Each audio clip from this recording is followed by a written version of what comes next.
we form opinions about the people we live and love and work with in our heads about them. Some of those opinions are all just called those stories.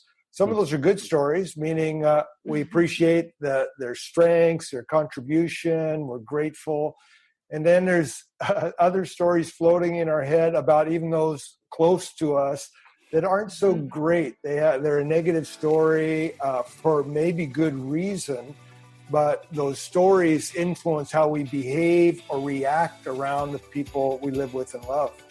And so understanding those stories is pretty significant and important. Welcome to the Blended Family Coaching Show, where you'll discover how to move your step family from just surviving to truly thriving.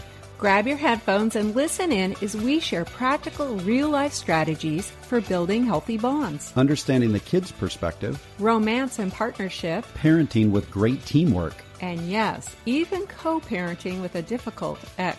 We're Mike and Kim Anderson, and we believe with the right tools, every step couple can overcome the common challenges of step family life.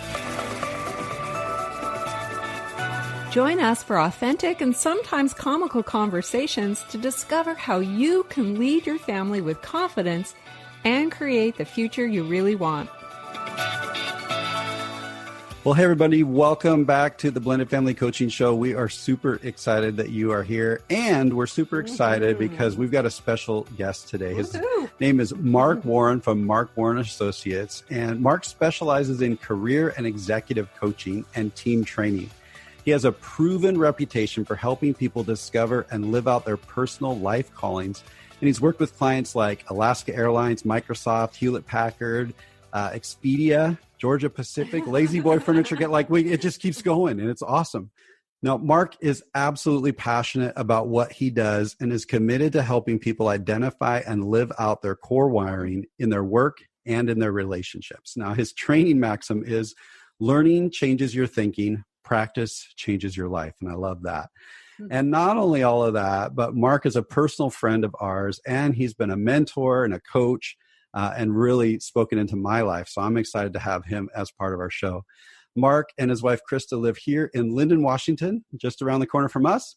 And they have 3 kids, Daniel, Melissa, and Chris, that are all grown and married. And they have 3 grandkids as well. And they live with their cat named Esau. Mark, welcome to the show. Great to be here. Yeah, so glad you're here. Now, Mark, we talked a lot about executive coaching and team training in there, but we got to spend some kind of extended time with you the last time that you were facilitating our church's marriage retreat. Yeah, that was awesome. And so tell us about this focus that you get to work with couples and families. How does that work in everything that you do? I'm glad you asked that. A key piece of what I do is communication and increasing connection with communication in any kind of relationship, whether that's marriage or parenting or friendship or a manager to direct reports or teams. So it's really under the umbrella of elements and principles of good communication. And then the sources of conflict, what sort of breaks communication, and how do you rebuild connection and trust when communication is broken down? Yeah, well, I guess we don't need to do this episode then because there's never any conflict in a blended family, right? Yeah, it's great. So this has been a great podcast. Great to be with you all. Never a problem. Yeah. Speaking of conflict, Mark, last time we connected with you, a couple weeks ago, you talked about the power of stories. And we thought that was so interesting because that can lead us to a lot of conflict. Can you share some of that with us today? Yeah, I'd love to. Humans are so unique. We connect, we fall in love, we have kids, and we form opinions about the people we live and love and work with in our heads about them. Some of those opinions are all just called those stories. Some of those are good stories, meaning we appreciate their strengths, their contribution, we're grateful. And then there's other stories floating in our head about even those close to us that aren't so great. They're a negative story for maybe good reason, but those stories influence how we behave or react around the people we live with and love. And so understanding those stories is pretty significant and important. Yeah, absolutely. Tell us a little bit more about how that works in the family unit. Yeah. Let me demonstrate how humans are wired to create story. By the way, the mission is not to stop creating stories. It's hopefully to have better stories that are more filled with openness and curiosity instead of lockdown judgment, especially in those we know best, because that's where it gets challenged. And here's what I mean by a story. So you and I watch those we work around, live around, act. They just behave. They just do their thing. Yeah. So if my wife, and let's say we were married for only 6 months, and we only have one car, and she has to pick me up from appointments because we only have one car. And the first time that we're sharing one car, she shows up 10 minutes late.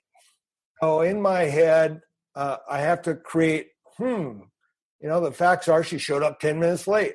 And by the way, I could be frustrated because I've got to get to another appointment, and I'm a bit frustrated, but boy, I'm in love, and it's great.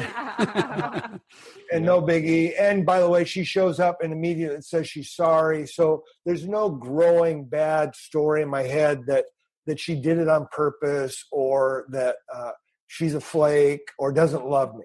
Mm-hmm. That's on one event. Right. But over the course of the next 6 months, my wife actually shows up late for multiple appointments for picking me up because we only share one car. Mm-hmm. And about the third or fourth time she shows up late, I'm observing she's late again. Yep. And I go from curious, gee, I wonder why she's late. I bet something came up. So I give her the benefit of the doubt naturally too. Dang it. There she's late again. What's up with that? Mm-hmm. And fairly quickly, when something becomes a pattern or repeated behavior, I drop being curious and give her the benefit of the doubt. And I move pretty quickly to, hey, there's got to be a reason you're late. And here's where the danger zone hits, where I move from all what I see and hear, the facts, to I start to form an opinion or story that starts to tilt to the negative side, meaning this: I think I know why she's late. So you're guessing at why. I'm guessing in my brain, and that's where it gets really gnarly, because if she's now 2 years into this, she's been late maybe for 54 times out of 90 times where she picked me up. That's a lot of times in my head. Totally. Now I start guessing, and I'm not curious anymore. I'm ticked. Then I start thinking, there she goes again. And then now I'm waiting for her to show up late because, and here's where the catch comes. She's showing up late because, and I fill in the blank in my head, either for a motive or a personality trait. Motive would be this: she shows up late because she doesn't care about me. Ooh. Mm-hmm. Or she's showing up late because she's lazy. She's self-centered. Yeah. So there's a motive piece sometimes, and maybe it's just I attach a negative trait to her because that's just who she is. Right. That's where the problem is. We're so excited to let you know about something brand new we've created just for you. We've realized that with so many episodes available here on the show, it might feel a bit overwhelming to find the topics that matter most to you. That's why we've created a simple tool for you to receive a personalized playlist focused on your current struggle or your biggest challenge. That's right. It's called the Blended Family Breakthrough Quiz. You'll answer just a few questions, and based on your responses, we'll email you a curated custom playlist of episodes that are specific to you. This simple quiz will direct you to the most impactful episodes that pertain to you personally and keep you on track in your journey of discovery, learning, and growth. So Scroll all the way to the bottom of the show notes for this episode and click the link to take the Blended Family Breakthrough Quiz today. Okay, let's get back to the discussion. Yeah, I think any of us who've been married for any length of time can relate to that. Yes. That those stories that form in our head about, especially about motive, man. That when you say that kind of hits me between the eyes, because I know there's times where my self-talk, that story is related to what I think Kim's motive might be when she's behaving in a way that I don't particularly care for. Yeah. So we're jumping to some conclusions, but it is based on our experience. Yes. That's what makes it a little bit tricky, because there is some evidence, but you're still labeling and jumping to conclusions. Is that correct, Mark? Yeah, that is right on. Okay. And let me add something, a little therapy here. I'm not a therapist, but a therapist. What they didn't tell us about how the human brain is so fast to create stories about what we see and hear. That's not a bad thing. We're good at it. Mm-hmm. It's the conclusion we draw about what we see and hear. Mm. And here's the catch. Your emotions follow your story. Yeah. It's not your emotions create your story. Your emotions follow your story. Meaning this, my wife on the 54th time for not picking me up on time. Now I'm thinking, there she goes again. She doesn't care. She's self-centered. If that's my story about being punctual with my wife, my emotions are strongly negative. Not, I can't wait to see her. I just want to just be with her. Negative emotion. And then here's the catch. You and I act out of our emotion. We respond to what our emotions are. Yeah. So if I think she's doing it on purpose, I'm ticked, I'm angry, and I react or respond to her usually because of that emotion. So if I'm angry, for me, my go-to often is sarcasm. I'm not saying that's good. I might get in the car and go, well, glad you could show up, honey. And that's the stage for the evening, doesn't it? Yeah, that's right. That's right. So that little trail, and it's fairly easy, that what you and I see and hear in each other as we just live with each other forms opinions and stories, but the stories often drive our emotion.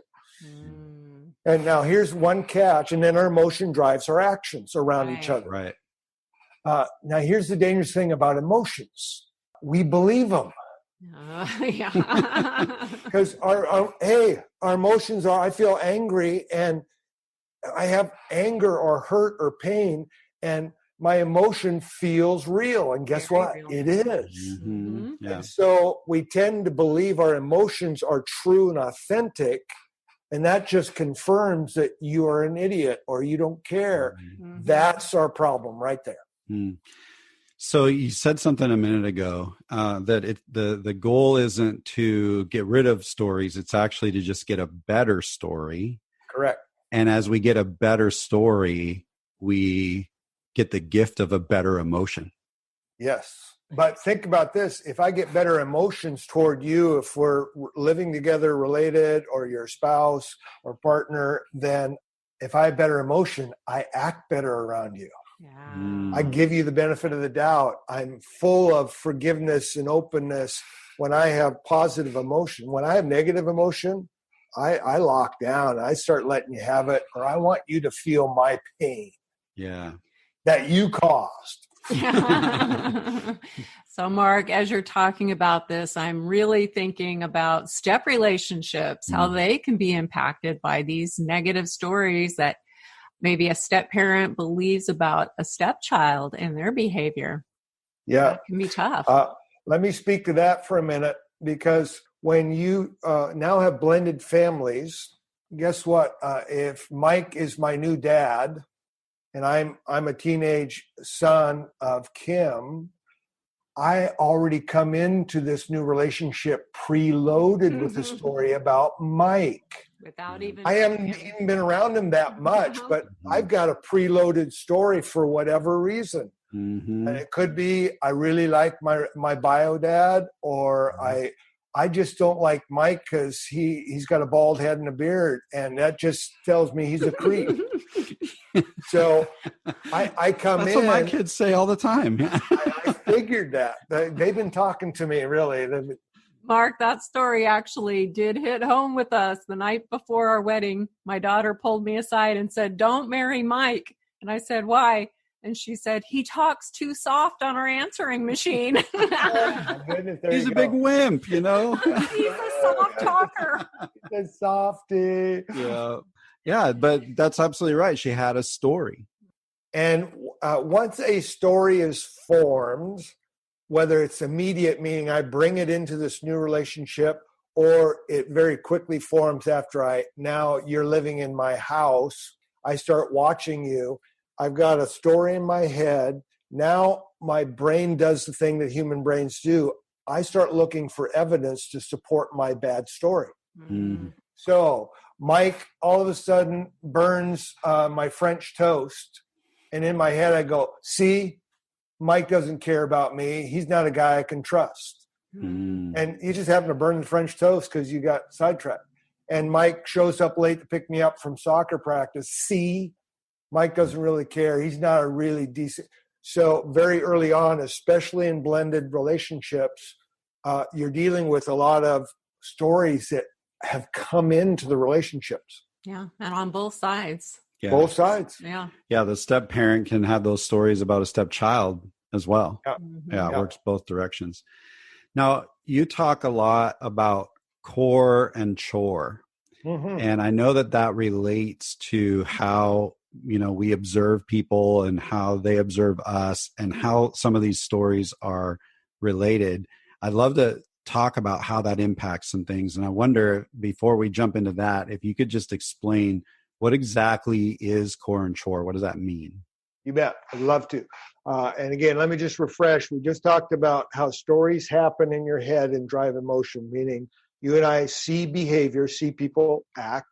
We form opinions or stories or narratives. You can call it different things, but we form a story about that person, maybe in a particular area. Yep. We have feelings that follow, and then our actions, how we act around that person, either outwardly or inwardly, as a result of a lot of our feelings connect to the story. Okay. Now, new idea. If I asked you, are you right-handed or left-handed, what would you both say? Right-handed. Okay, you're both right-handed. So if I said, okay, while we're talking, I want you to take notes right-handed, you wouldn't even think about it. You would just pick up your pen and take notes. But if I said, hey, the latest research on great relationships is learning how to write with your opposite hand. Okay? And let's say you believe that was accurate. I pulled some weird research. What are you typically going to do if you believe the research and that, boy, you have to start writing with an opposite hand to have a great relationship? What would you both do? Try it. Yeah. You try it. Yeah. Okay, I guess we got to learn how to write with our left hand in your case. Since we trust you, Mark. So here's the idea. We'll call your right-handedness for you two core, meaning there's just areas of your life you don't even think about it. You're good at them and you just do them, like writing notes with your right hand. And we'll call your left-handedness, in this case, chore, meaning you can do it, but it's always going to be a chore if you're going to write with your opposite hand. Okay, that same idea is men and women, humans have core areas of their life that they're naturally good at. They don't even think about it. They enjoy it. And here's key. When they do a core strength or a trait or a passion, something that's core to them, it tends to be also energizing. Yeah. And then when you have to practice or do things in your chore, for you, a chore would be writing left-handed. Yeah. And here's the catch. It doesn't mean you can't be good at it. It just means, boy, you're going to practice it just to master something with your opposite hand or a chore area. Golly, this is tough. For some people, filling out paperwork is a chore. For some people, writing thank you cards is a chore.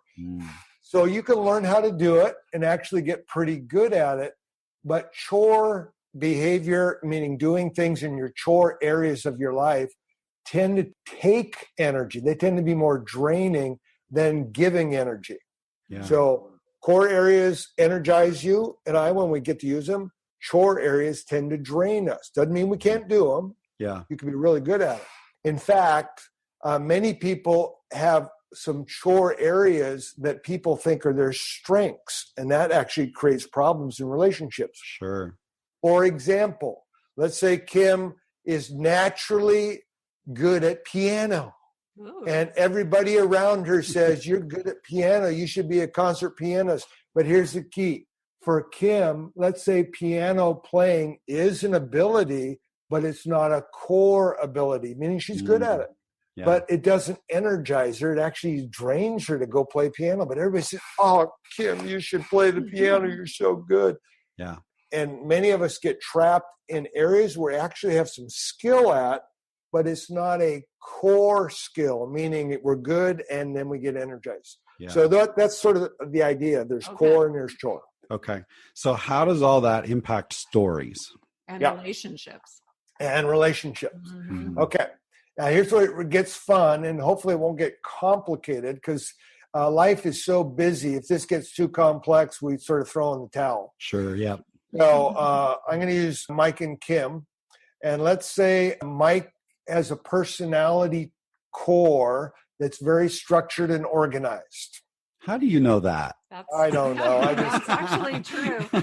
And Mike and Kim are now in a new blended marriage, and they're enjoying each other. But there's things to learn about each other that you weren't aware of, because we often assume new relationship, you're going to know me and know what I expect. And you, because you love me, you're going to know what makes me feel loved. That's okay. Right. But here's what I don't know about Mike if I'm Kim, even a few months into this new marriage, is Mike is a needy. He likes neat and tidy, desk space. I thought you said needy, like Needy. I was going to say, how did you know that about me? Yeah, well, we do know Mike's needy, and let's call Mike a neat freak. How's that? Okay, now I get it. We'll work on the other one later. Yeah. Mike loves kitchen counters that are neat and tidy, loves office space neat and tidy. And Kim has a habit, let's say, she's not wired as a core to be a neat and tidy person. Now, she's got wonderful core strengths in other areas, but one of her areas is not neat and tidy. Okay? That's actually a chore. In fact, she has a story. She has a voice in her head from mom saying, Kim, clean your room. If you don't clean your room, you'll never amount to anything. That's a whole nother story that she has to deal with. But you know what? It's a chore for Kim to stay neat and tidy.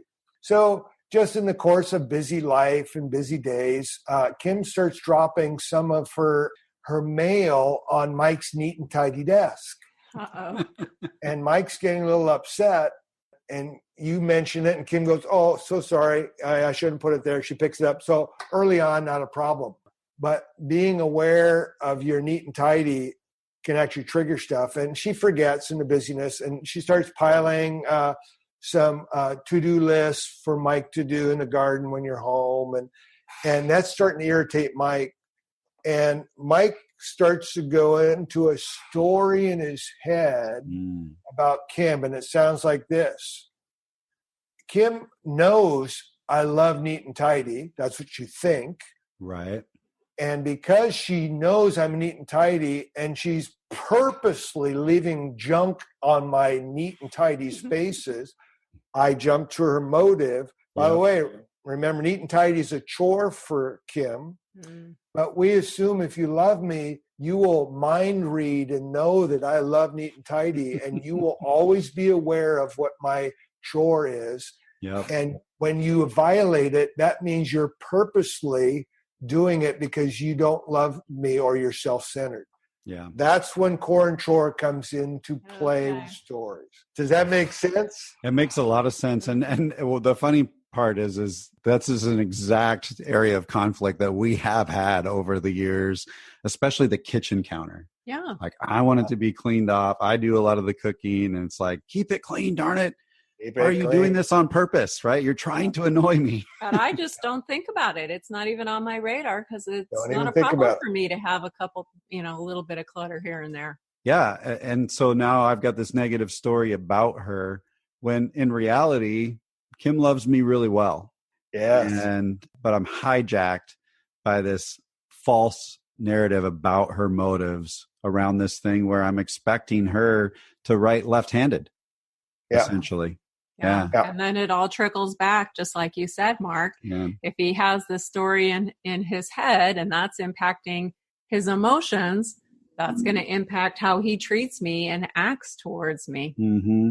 And it does. Yeah. And the point is keeping it simple. Many of our stories about those people that are around us that are important, we're thinking in our core, and we forget that may be a chore for them. And we expect them to be good at it like we are. And we expect them to keep it at the same level we naturally do, like cleaning kitchen counters. That's a problem. Yeah. Yeah, that and those are a lot of unrealistic expectations that you just listed off there, which is an area we talk about with couples a lot, is where are our expectations and how can we begin to reduce disappointment by having more realistic expectations. I want to go back. I want to illustrate some. If we go back to your example of, being late all the time, we talk about couples, but I'm thinking about Annika as my stepdaughter. Mm-hmm. It was not in her core to be a punctual child. It's still not in her core. It's not part of her wiring. I am highly structured and I'm on time. And the amount of stories that I created through her, especially her teenage years, about how responsible she is or irresponsible, respectful or not respectful or whatnot, was tied around these stories that I had about whether she could get herself in the car on time or not when she knew we had to be somewhere. And then it morphs into, you're making me late. You don't respect me. You don't care about, anything that's going on. And almost, to an, I'd say an immature level of not really dealing with my own stories and letting those emotions around the negative stories run wild on a kid who just needed to be loved and understood. I showed up really poorly in a lot of those moments, and it was really tied back to the stories that I had about her. Yeah. And so I just wanted to share a little bit of that, just kind of be vulnerable there, as a step parent and step parents. It takes a while to learn kids. And often what we're focused on is compliance and doing it our way. But if they're in their chore, if our way isn't their core, if it happens to be their chore, that can just wreak havoc on especially on a step relationship. Yeah. And I'll throw another term in here that I often talk about is when you trigger me for your behavior, and then that triggers my story about you, and it's a negative story, I go into lizard brain. Yes. And lizard brain is reaction mode. Lizard brain means I jump from story to my emotion really fast. And once I make that jump into lizard brain, I say dumb stuff that I regret later or that I completely forget. Yeah. And you jump into lizard brain. And once we're in lizard brain and we're trying to rationally talk to each other, but we're both in our emotional state now, it is bad news. Yeah. Doesn't work. That makes a lot of sense. Wow. So we've got stories that drive our emotions, and those stories often are driven by what we are observing. Right. And often we're not really aware of this core chore thing that's going on. We're expecting everybody around us to be our core as opposed to trying to figure out their core. Yeah. Right. And that is a false expectation. It's super common. Right. That if you really love me, you're going to know what I need to be happy. Yeah. Bad assumption. Here's a saying that I've heard many times. In fact, I heard it at a recent wedding. Both the bride and the groom had said to each other on video, they just get me. And I just had to giggle. They're 19 years old, and I was just giggling like, yeah they get you, but they really don't get you. And then in short order, it turns into, I'm going to get you. Yeah, wow. I'm going to get you for that. That's right. You should have known. Wow. We got to remember that one. That's good. So all of that kind of wraps back to, it's not about getting rid of our stories. It's about getting better stories. It's about getting the right stories. So let's get really practical. So somebody's listening and they're saying, oh my gosh, I just realized that I've got stories in my head about my spouse, or I've got stories in my head about my child or my stepchild, and I'm supposed to make a better story. How do I do that? What do I do? Yeah, terrific question. And here's from coaching and training hundreds and hundreds and hundreds of folks. And that's parents, that's couples, that's managers, that's CEOs. Yeah. The ones that seem to be good at communication and resolving conflict fast and getting communication to the safe zone, meaning high trust, high respect. They've learned a skill to, in their head, walk backwards from how they're acting to identifying what emotion is that's driving how they're acting, to asking what's the story behind that emotion. So we're going to uncover it. Yeah. So they're just good at that.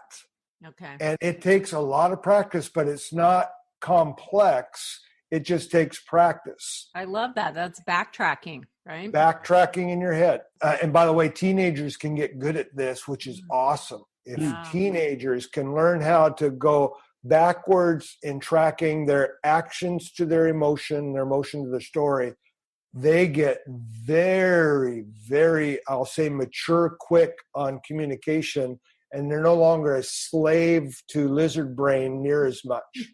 Wow, that's great. And bad stories. Yeah. Now, let me walk you through how you build that. So if you're just aware, okay, I want to get better in my communication. Let's say I'm getting frustrated with Mike or Kim, and I'm living with you, and I'm one of your teenagers. I catch what my actions are. That's the first step. It's awareness. The whole world of emotional intelligence, a fancy name for how am I coming across to people and how am I getting along with people. The world of emotional intelligence is awareness first of my actions and even my emotions and how they're impacting you. That's a skill. So if I get snarky and I throw sarcasm at the table, I'm glad you could show up for dinner. First catch is if I can catch myself, oh, darn it, there I go, going into sarcasm. That's first step. Yep. Okay. I've got to be able to name my behavior. Now, when I'm in lizard brain, I don't want to do that. Right. Yeah, that's right. I'd rather get really good at sarcasm to chew you up and slice and dice you. Because lizard brain loves revenge, loves you to feel the pain, hates being embarrassed, very arrogant and proud. And lizard brain just doesn't like to be open and vulnerable.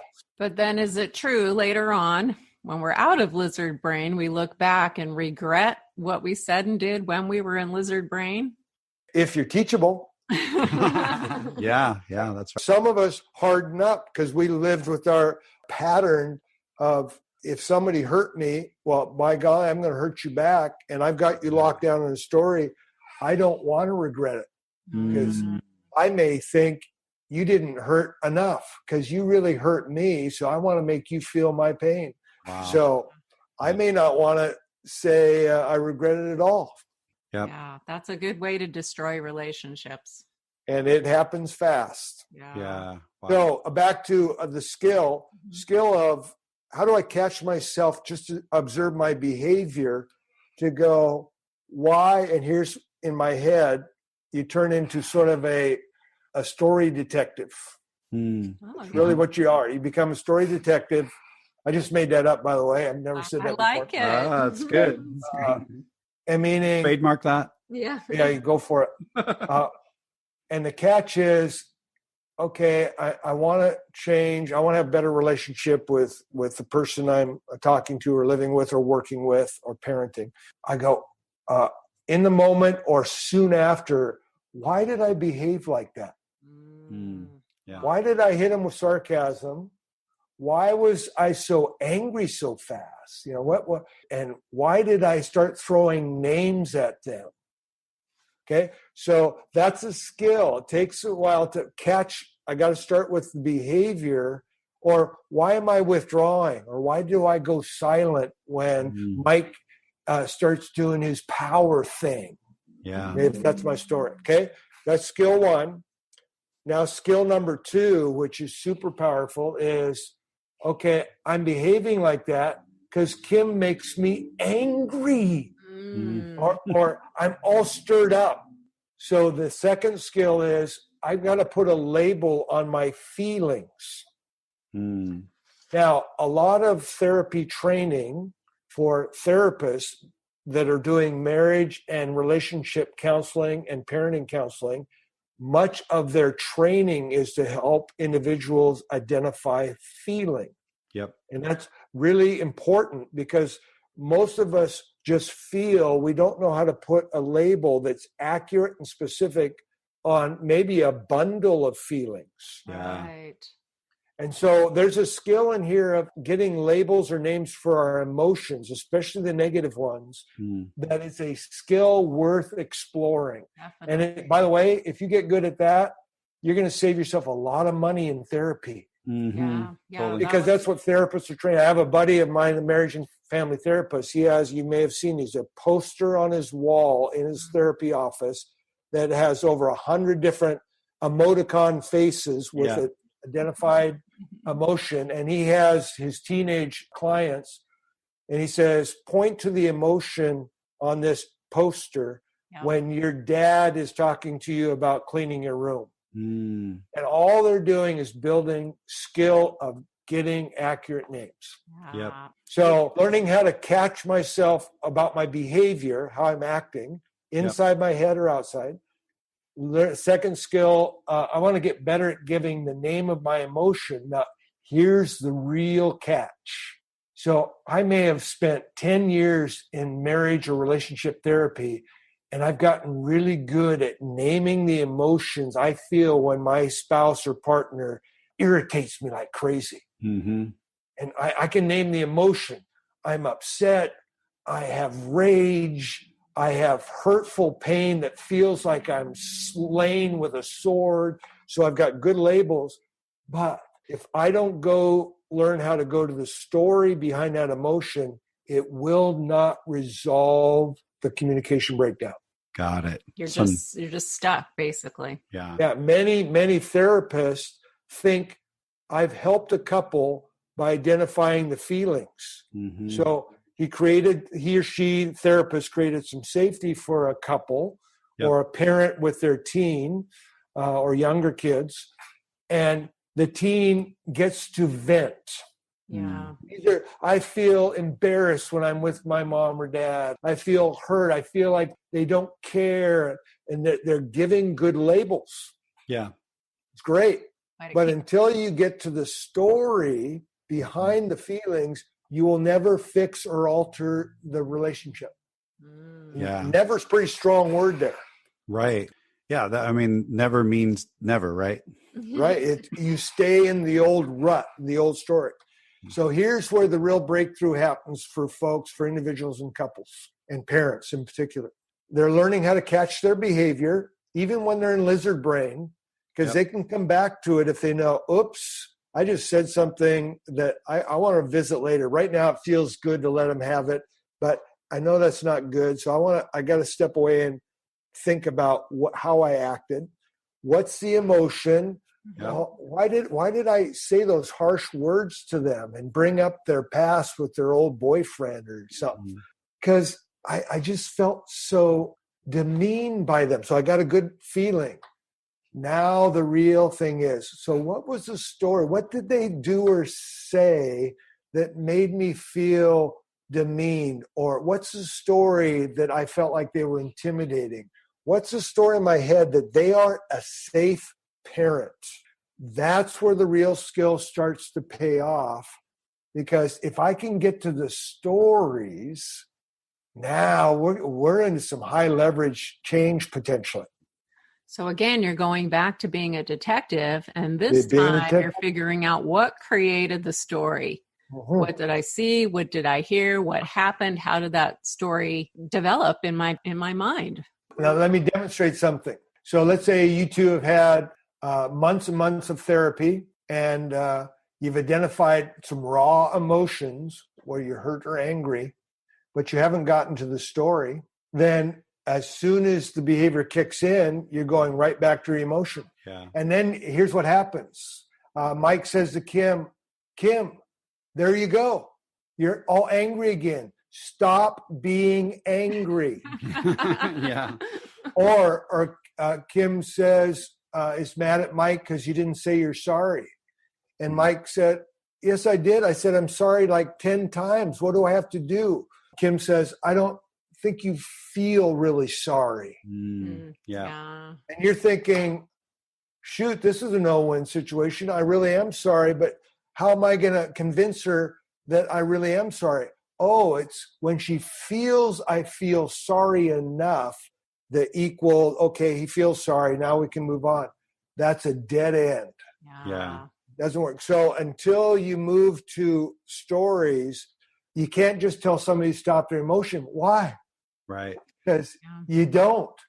Emotions change when your story changes. Yeah. And we started out by saying that the story is powerful. So the story is going to override whatever awareness or labeling of emotions. Yeah.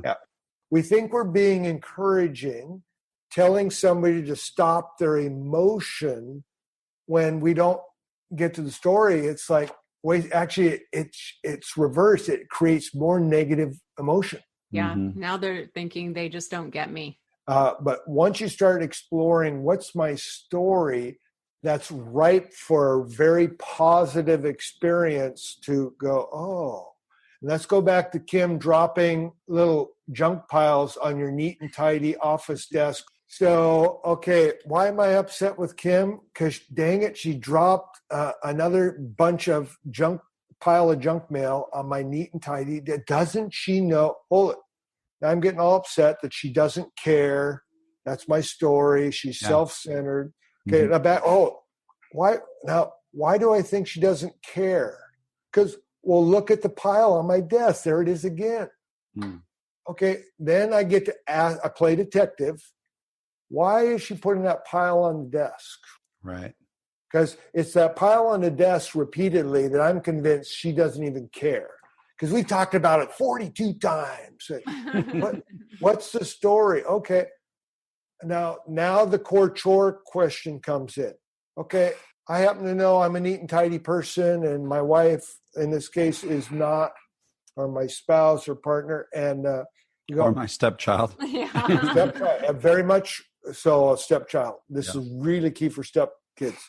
Is I wonder if it's just part of this is a chore for them to be aware that I like neat and tidy. They're not doing it with bad motive. They honestly are just sort of unaware. If I can just get there, here's what happens in your brain. And this is what you want to watch for. When people start getting good at catching their story and naming their story, their brain goes from judgment, meaning lockdown, I know why you did what you did, why that pile of junk is there. That's judgment, meaning condemning judgment. It's because you're a lousy person. To, I wonder why she put that pile there again. Is there something? I go to curiosity. And curiosity is awesome in relationship. Yeah. Now, here's something you need to, I think, know about this, because it'll tripwire really fast. Curiosity helps me step back from my story a bit and the emotion. It doesn't excuse bad behavior. Curiosity helps me step back from my emotion, but it doesn't excuse bad behavior. Yeah. So let's go now to your daughter, or for Kim dropping it on the desk. Yeah. Because Kim said, I'll never do it again. She saw how upset you were. Yeah. She promised with good motive, I'll never drop something. And then life gets busy. It's a chore for her, meaning it's not easy for her to remember, oh, dang it, Mike likes it neat and tidy. I just flat out forgot. Yeah.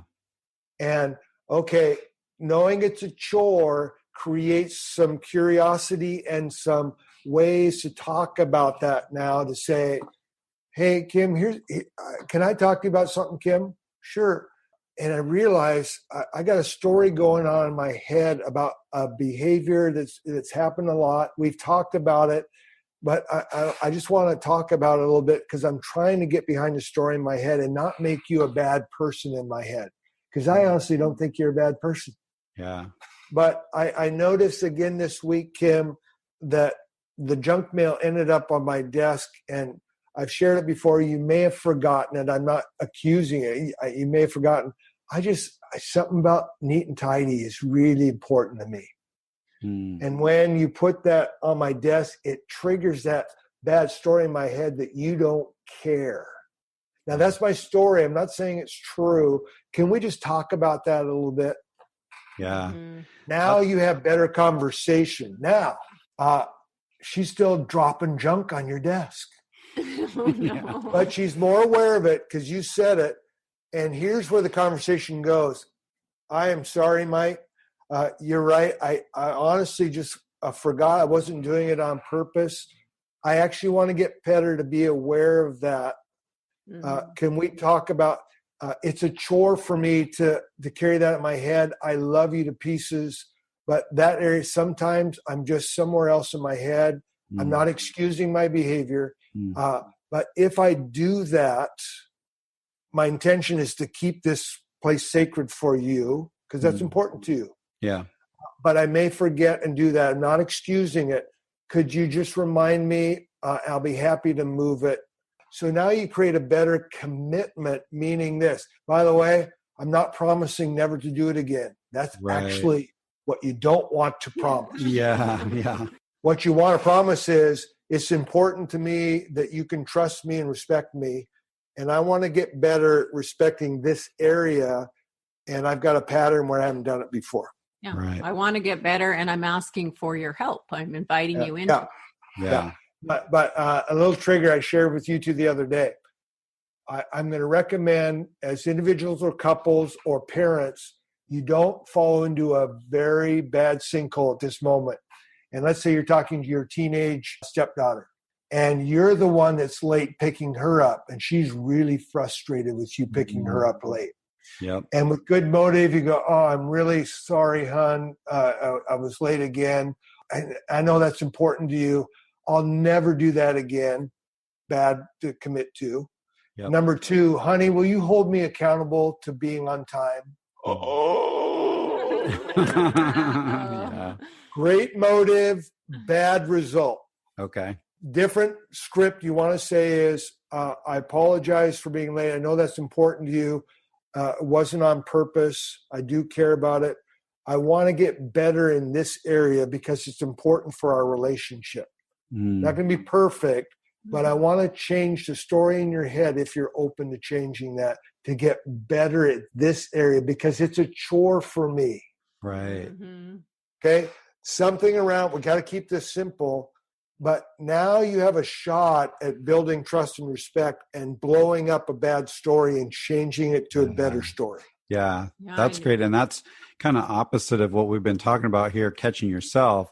But it's a great script of being able to start to change someone else's story about you. Yes. And I would argue, and I love that you turn that around to kind of the step-parent, stepchild scenario, because the chances of a teenage stepchild coming to stepmom or stepdad saying, you know, I've got this story, I really want to change my story about you, might be kind of low.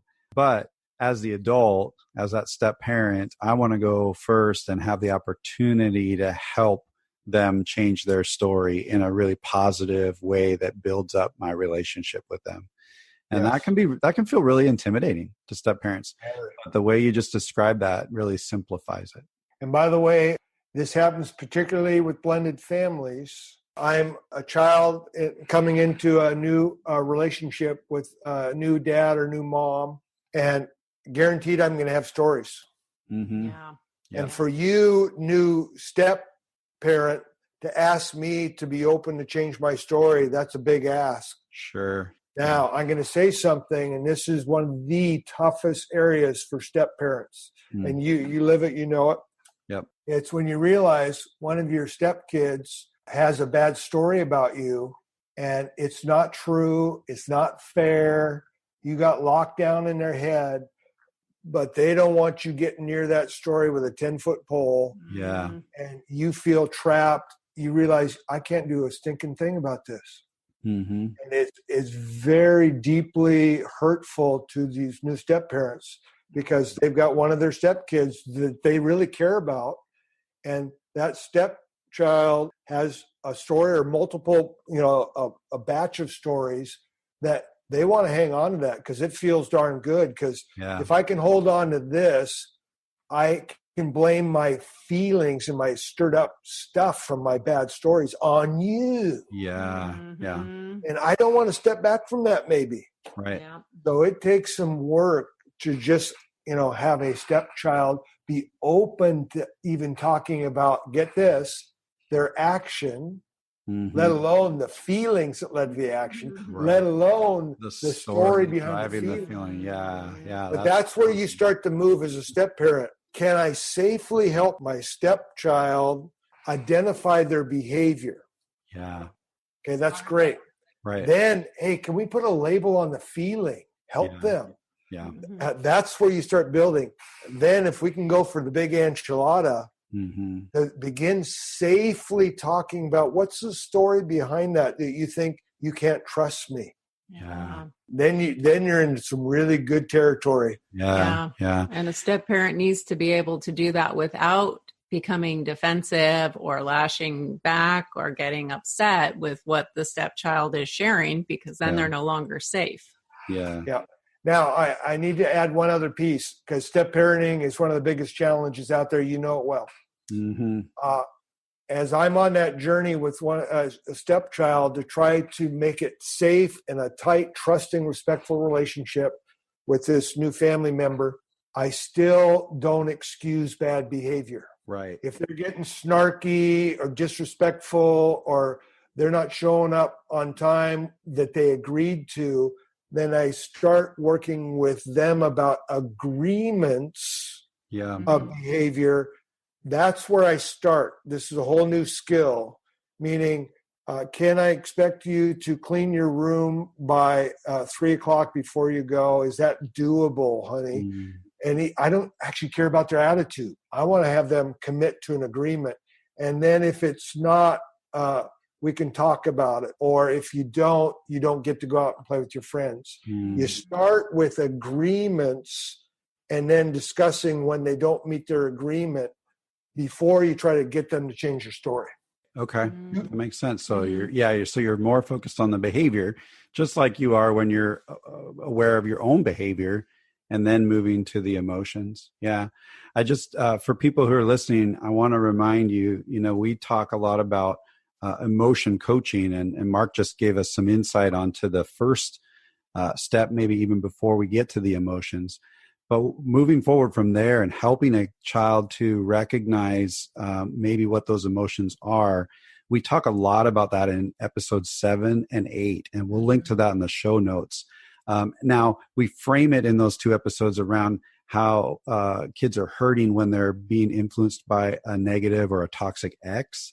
But all the practical pieces of those really apply to what we're talking about here, because emotion coaching is emotion coaching regardless of where that negative impact is coming from. So yes, that might be helpful, and we'll definitely link to that in the show notes. And sometimes that's where the story is coming from or being added to is from that other home and some of the attitudes. So that can play into it as well. Man, so much of what we've talked about today, I think, taps into the core of what some of the research shows of why it takes 7 years on average for a family to quote unquote blend. Because it takes time to work through all this. This is not like a magic formula that's going to change our family overnight. it is that detective work that takes time and it takes effort and it takes intentionality and practice. and practice. So, man, Mark, thank you so much. This is really powerful. The story that we have in our head, the relationship to that, to core and chore, just in the way that we are naturally wired as parents, as kids, as stepkids, as how that relates to couples and relationships and all that. And then this ability, this new skill of being able to really identify, well, what's my behavior, right? Put a label on the emotion that I identify that's driving that behavior. Really trying to figure out the story about what did I hear or say that is causing me to have that story in my head, and then go about the work of actually changing that story by moving from judgment to curiosity and opening us up to have a conversation. Any relationship, like you said, I don't care if it's at work, at home, in our marriage, with kids, stepkids. If we could get those 4 steps down, we could radically change everything about our relationships in our life. Can I add one final thought on that? Would love that. Yeah. And this is particular for step parent children and kids and teens, and especially step kids. Respond to openness and authenticity. Yes. Definitely. And if they feel like you're a safe person and you're open, you have a much higher chance for them to trust and respect you or grow in trust. Now, early on, when you're being open and authentic, they'll take advantage of it often and throw it right back in your face. Sure. So here's the point for step parents. You want to change the relationship. You want to have better connection and build trust and respect both ways. Yep. And let me just take the example. If I'm a new step parent and my teenage son is so frustrated because I'm constantly showing up late to pick him up from sports practice after. Yep. And he's standing out there waiting. And then I realize it. I feel really bad. And I'll call him Steve. And Steve's just really frustrated with me, his new stepdad. I realize it. I own it. A stepdad. Oh, he doesn't like me showing up late. But here's another trap. Darn it, I'm just going to change and Steve will love me now. Okay, so guess what? Yeah. I don't tell Steve. I don't even talk to him about it. I might have said 3 different times, I'll never be late again. So it's now even worse. Right. But I'm really sorry. I want to build respect and trust with Steve. So I'm just going to start showing up on time. Yeah. But I haven't included him. So for 2 weeks straight, I show up, pick him up on time, and I think I'm a new man, trust is growing. Steve loves me now. We're going to have the best relationship. But because I didn't invite Steve into my change, meaning this, I just explained, I want to get better, Steve, for us, because I respect you, and I know you don't like me showing up late. It's a chore. I'm not excusing it, but I want to get better at it. If I don't share that piece of the story, then guess what Steve's doing in his head? Gee, Mark has showed up on time a couple times. That's weird. Because he's a late guy and he doesn't care about me. He's just a lousy stepdad. And then I do it for 2 weeks, but he's not appreciating it. He's in his head waiting for when the ball drops again.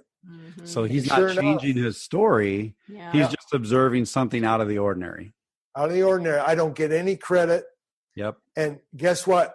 3 weeks from now, something comes up, I get distracted, and I show up late, and I'm really sorry for it. Oh, Steve, I'm so sorry. Yeah. I apologize for coming in late. He gets in, he's fuming because in his head, now we're back to the old Mark. Right back to normal. So a little piece of this journey for step parents is when you're going to change a behavior to try to change a story, invite them in. And just tell them why. Right. Hey, it's important to you to be picked up on time. I realize I've been late a lot. I want to get better. Not perfect, better.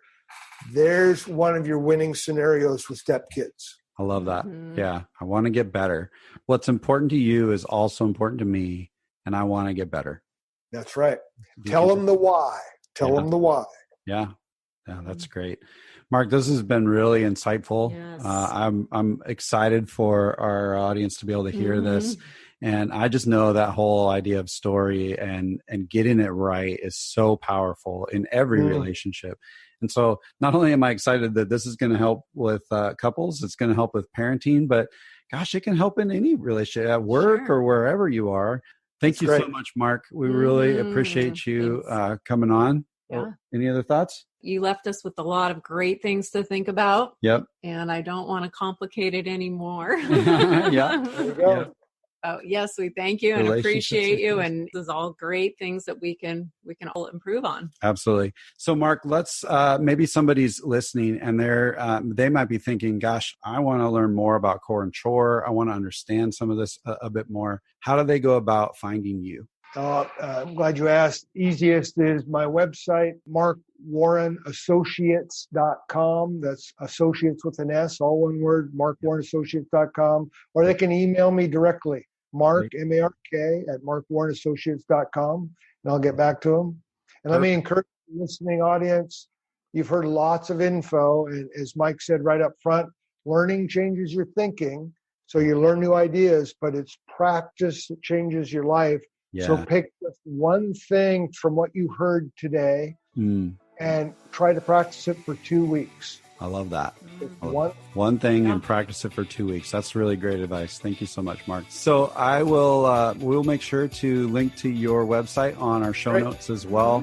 And I'm telling you, just in my experience with Mark, I've been a student of his. I've been a mentee of his. I've been a coachee of his, and I'm just so grateful. And if you're looking for some help with your calling or any of this relationship stuff that we've been talking about, I know Mark would love to talk to you. Mark, thanks again so much for joining us. We really appreciate it, and we will talk to you again soon. Great to be with you. Love what you're doing. Thank you so much. Well, that makes this episode a wrap. Until next time.